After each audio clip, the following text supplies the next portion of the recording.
Lately, I've been making a ton of videos on Dragon Ball fan manga, supporting artists in the Dragon Ball community, as well as different topics that normally a lot of people aren't talking about right now. But there is one topic that is extremely scarce and rare on my channel, and that is Broly videos. I have not talked really about Broly since the last trailer came out. And I know, we have an oversaturation of Broly content, Broly videos, Broly spoilers on YouTube right now. So, I'm gonna go ahead and talk about Broly, the legendary king of all Saiyans.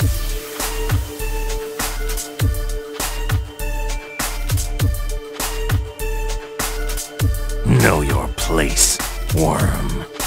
Prepare yourself. Damn Saiyan. Before I begin, I want to let you guys know that I'm actually on vacation this week for about the next 2 weeks, so I will be on here making a whole bunch of videos and giving you guys a lot of new content. I'm going to be having a special video that's going to be coming up on Halloween special. You guys voted on it, and so I want to go ahead and make sure you guys check it out. It's going to drop on Halloween day, so you could say I'm taking a Halloween vacation. Also, don't forget to follow me on Twitter. The last time we left off in the history of Saiyans in Dragon Ball Multiverse, Vegeta had just turned into a Super Saiyan and had challenged King Broly to a duel for the kingship. You guys remember that Broly ended up killing the last queen of all Saiyans, which is Hanasia, and assumed control of the Saiyan Empire, actually running it pretty good, very Saiyan-like. But because there has been no challenge, he has had no need to ever go into the legendary state since he was a child. This has made him more sane, and so he can actually make thoughts, govern, collect taxes, run the military, things a normal leader would do. And Vegeta is having none of that. He wants the kingship for himself, so again, he challenges King Broly.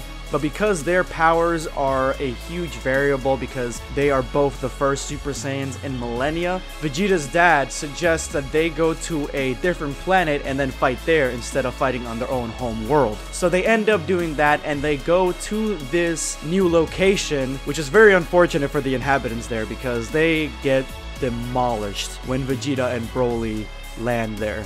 And the slaughter, oh, the slaughter is plentiful. One survivor ends up leaving and heading back to seemingly whatever planet he comes from, and he's talking to what seems to be a superior, and they're telling him to go back and fight the Saiyans. He says he can kill Saiyans easily, but this is the king, the Yellow King. His power is immense, and he's fighting another Yellow Saiyan. There's no way that he could kill them. But as he's heading home, he sees an unlikely traveler just floating in space. So he opens up his hatch and tells him to get out of there, it's not safe. This dude is telling him that he is the enemy of all Saiyans, and he's like, oh, well, that makes us friends. The dude says that makes us allies at best. If you don't know who this guy is, he's from the movie Plan to Eradicate the Saiyans, which is a very underrated movie. Like, a lot of people don't know this movie exists outside the fact that Dragon Ball Abridged made a video about it last Christmas.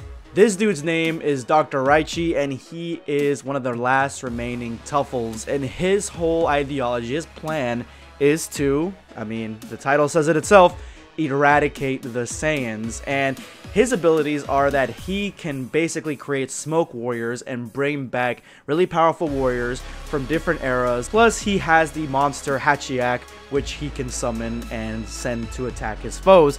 So this is no pushover, and it seems like he's going to be a big part in maybe taking down Broly at the end, because unfortunately, as we all know, Vegeta's not going to be the character to do that, even though he does make some really great strides against Broly at the very start. Once fighting Broly, he realizes that Broly is just a huge amount of strength, power, raw power, and muscle.